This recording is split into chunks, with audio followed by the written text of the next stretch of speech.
স্বাধীন করে হায়রে স্বাধীনতা, সবাই বুঝলো নিজেরটা ভাই, কেউ বুঝে না বেতা। দেশের টাকা বিদেশ নিয়ে দেশ করেছে শেষ। আমরা কি ভাই চেয়েছিলাম এমন একটা দেশ? হায়রে আমার ডিজিটাল 70 টাকা মুড়া চাল, বাংলাদেশের উন্নতি সন্ধ্যার পরে মোমবাতি, দেশটা হয়ে যেত খবর, খালি টিভি শুনতাম খবর। আসলে কুঠা আন্দোলনের যে গুরু, এইটা আমার ভাই ভিপি নুরু। কারণ নুরুল ভাই যেভাবে বলতো, ছাত্র সমাজ এইভাবে চলতো।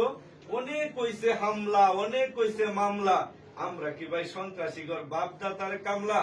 হ্যাঁ, পুলিশ আর সেনাবাহিনী শুরু করছে নতুন কাহিনী, যারা বাইরা তা করে দেশাইরা। ডক্টর ইউনূস স্যার আমাদের অন্তর্বর্তীকালীন সরকার, এদেরকে আইনের আওতায় আনা দরকার। এদের দইরা জেল দিলে বইরা কারো যাবজ্জীবন, কারো হইলে ফাঁসি। আমরা নুরুল ভাইকে খুব ভালোবাসি। গণ অধিকার পরিষদ যে বলে, এটা সারা বাংলাদেশেই চলে।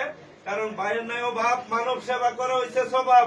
এটা ইনশাল্লাহ আগামীতে নির্বাচনে দিবা জবাব। কারণ বাংলার বাঘ মার্কা হয়েছে ডাক, 6টা হয়েছে চাক্কা, সবাই দিবা ধাক্কা, বৃত্তে বরাম খাওয়া, সুবিধা হইব যাওয়া।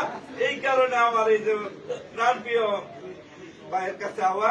কারণ এমন নেতা বাংলাদেশে আর যাবে না পাওয়া। কারণ যত শিক্ষিত তত উন্নত, যার নাই শিক্ষা তার কপালে ভিক্ষা।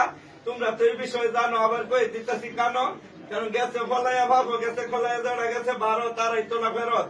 যতই করুক রাম রাম আর করুক টামটা, আমার হইতো না সাইরানার কাম। আমাদের ভাই নূর, সারা বাংলায় একই সুর, নেতা মোদের ভিপি নূর। ভাই তুমি যেহেতু 68,000 গ্রামে চলো, হ্যাঁ 68,000 গ্রাম, 400 থানা, আমার ভাই সম্বন্ধে সকলেরই জানা। ভাই বুঝো তো বাউয়ে ভিতু চাও একটু করো নুরুল ভাই রাও। আমাদের